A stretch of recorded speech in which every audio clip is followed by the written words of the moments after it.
Started out trying to read this novel I had been assigned, but we lived in a tragically thin walled home, so I could hear much of the whispered conversation that ensued. My dad saying, "It kills me," and my mom saying, "That's exactly what she doesn't need to hear." And my dad saying, "I'm sorry, but," and my mom saying, "Are you not grateful?" And him saying, "God, of course I'm grateful." I kept trying to get into this story, but I couldn't stop hearing that. So I turned on my computer to listen to some music, and with Augusta's favorite band, The Hectic Glow, as my soundtrack, I went back to Carolyn Mather's tribute pages, reading about how heroic her fight was, and how much she was missed, and how she was in a better place, and how she would live forever in their memories, and how everyone who knew her, everyone was laid low by her living. Maybe I was supposed to hate Carolyn Mathers or something because she had been with Augustus, but I didn't. I couldn't see her very clearly amid all the tributes, but there didn't seem to be much to hate.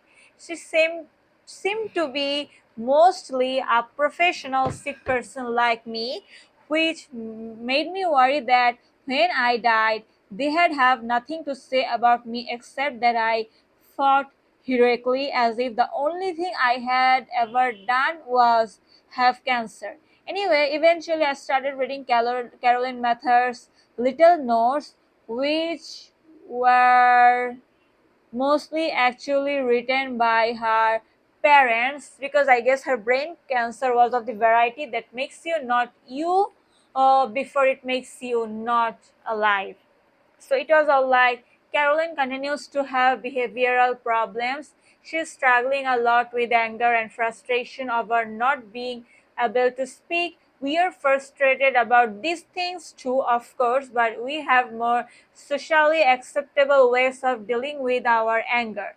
Gus has taken to calling Caroline Hulk Smash, which resonates with the doctors. There is nothing easy about this for any of us, but you take your humor where you can get it. Hoping to go home on Thursday, we will let you know. She didn't go home on Thursday, needless to say. So, of course, I tensed up when he touched me. To be with him was to hurt him, inevitably, and that's what I had felt as he reached for me. I had felt as though I were committing an act of violence against him, because I was. I decided to text him. I wanted to avoid a whole conversation about it. "Hi, so okay, I don't know if you understand this, but I can't kiss you or anything now. Not that you had necessarily want to, but I can. When I try to look at you like that, all I see is what I'm going to put you through. Maybe that doesn't make sense to you. Anyway, sorry." He responded a few minutes later, "Okay." I wrote back, "Okay." He responded, "Oh my god, stop flirting with me." I just said, "Okay." My phone buzzed moments later. "I was kidding, Hazel Grace, I understand." But we both know that "okay" is a very flirty word. "Okay" is bursting with sensuality. I was very tempted to respond "okay" again, but I pictured him at my funeral, and that held me text properly. Sorry. I tried to go to sleep with my headphones still on, but then after a while, my mom and dad came in, and my mom grabbed Bluey from the shelf and hugged him to her stomach. And my dad sat down in my desk chair, and without crying, he said, "You are not a grenade, not to us. Thinking about you dying makes us sad, Hazel, but you are not a grenade.